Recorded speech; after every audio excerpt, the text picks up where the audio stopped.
Hello dear miss, welcome back to my channel. And ये unexpected love का part 18 है। Part 17 में हमने देखा था कि शुगा जिमिन की गोद में ही सो जाता है। उसके बाद शुगा की सो जाने के बाद जिमिन वी को कॉल करके जेके को बाहर आने के लिए कहती है। फिर जेके आकर शुगा को लेकर उसके रूम में सुला देता है। उसके बाद जिमिन को वक्त मिलता है जेके से बात करने का। तीनों ही आकर डिनर टेबल पर बैठता है। फिर जिमिन जेके को कहती है, क्या तुम मुझे अब सब कुछ क्लियर करके बता सकते हो? जेके पहले खाना खाने के लिए कहता है, दूसरी तरफ भी जो सिर्फ दोनों की तरफ देख रहा था, एक बार जेके की तरफ और एक बार जिमिन की तरफ, क्योंकि पूरा टाइम वी सिर्फ जेके के साथ ही बात करने में बिजी थी। और कुछ मत समझ लेना नॉटी आर्मी। थोड़ी देर में खाना कंप्लीट हो जाता है। सब कुछ साफ करके तीनों एक साथ बैठता है। जेके जिमिन को कहता है, तुम्हें पता है कितने महीनों बाद शुगा हयोंग को आज चैन से सोते हुए देख रहा हो। मुझे बहुत अच्छा फील हो रहा है। थैंक यू जिमिन इनोना, thank you so much. Jimin कहती है, मुझसे ये सस्पेंस और लिया नहीं जा रहा है। बात क्या है? क्यों वो ये सब कर रहा था? बताओ ना प्लीज़। जेके एक लॉन्ग ब्रीथ इन करके आउट करता है।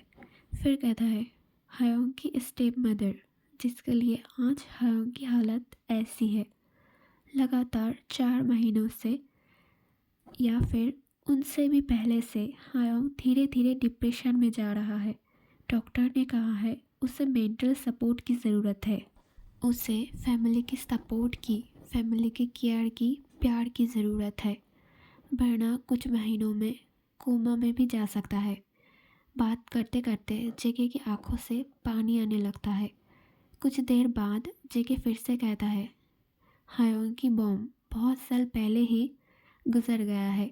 4 साल पहले ही हयोंग की पापा ने दोबारा शादी किया है। उस औरत की पहले से ही एक बेटा और एक बेटी है। पिछले 2 सालों से हयोंग की स्टेप मदर मेंटली प्लान करके हयोंग और उनके पापा पर प्रेशर क्रिएट कर रहा है। शुगा हयोंग के पापा जो पिछले 1 साल से हॉस्पिटल में एडमिट है, उसकी स्टेप मदर इसका फ़ायदा उठाकर शुगा हयोंग को मेंटली डिप्रेस कर रहा है। वी कहती है, लेकिन इससे उनका फ़ायदा क्या होगा? जेके कहता है, फ़ायदा तो बहुत है। पहला, शुगा हयोंग के पापा की सारी प्रॉपर्टी उनके नाम पे हो जाएगा। दूसरा और सबसे बड़ा, हमारी कंपनी की एग्रीमेंट में लिखा है कि अगर कोई आइडल 40 साल के पहले ही बीमार या फिर काम करने की हालत में नहीं होता है तो उनकी कोई फैमिली मेम्बर उनकी जगह पर रिप्लेस या जॉइन कर सकता है। और हयोंग की स्टेप मदर शुगा हयोंग की जगह अपनी खुद की बेटे को लाना चाहती है।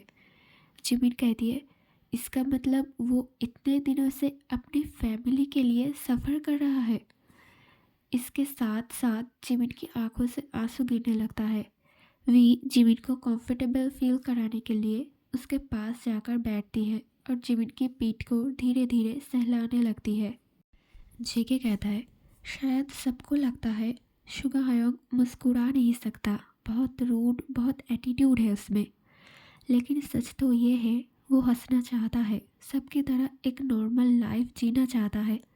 लेकिन हालात ही कुछ ऐसा है, चाहकर भी कुछ नहीं हो सकता। मगर एक बात मुझे समझ नहीं आ रहा है, शुगा हयोंग ऐसे तो किसी से बात नहीं करता, लेकिन तुम्हारे साथ वो कुछ और ही बन गया था। तुम दोनों क्या एक दूसरे को पहले से जानते हो? जिमिन कहती है, मैं जानता तो नहीं हूँ, मगर इससे पहले उससे सिर्फ 2 बार ही मिली हूँ मैं। वी एक शॉकिंग फेस के साथ कहती है, 2 बार? वो कैसे? हम तो सिर्फ फैन सिग्नेचर में ही मिले थे, है ना? जिमिन कहती है, हाँ वो पहला था। उसके बाद नेक्स्ट डे जब मैं अपने काम से बाहर गया था, उस दिन बस स्टॉप में मिले थे। वी कहती है, बाहर गए थे बस स्टॉप पे? वाला बस स्टॉप पे वो क्या करेगा? तभी जेके कहता है, तुम क्या उस दिन की बात कर रही हो जिस दिन हम उसे वॉशरूम में भूल कर आ गए थे, थाईलैंड में, है ना? जिमिन हाँ में अपना सर हिलाता है। आज के लिए बस इतना ही। Thank you everyone for watching my video.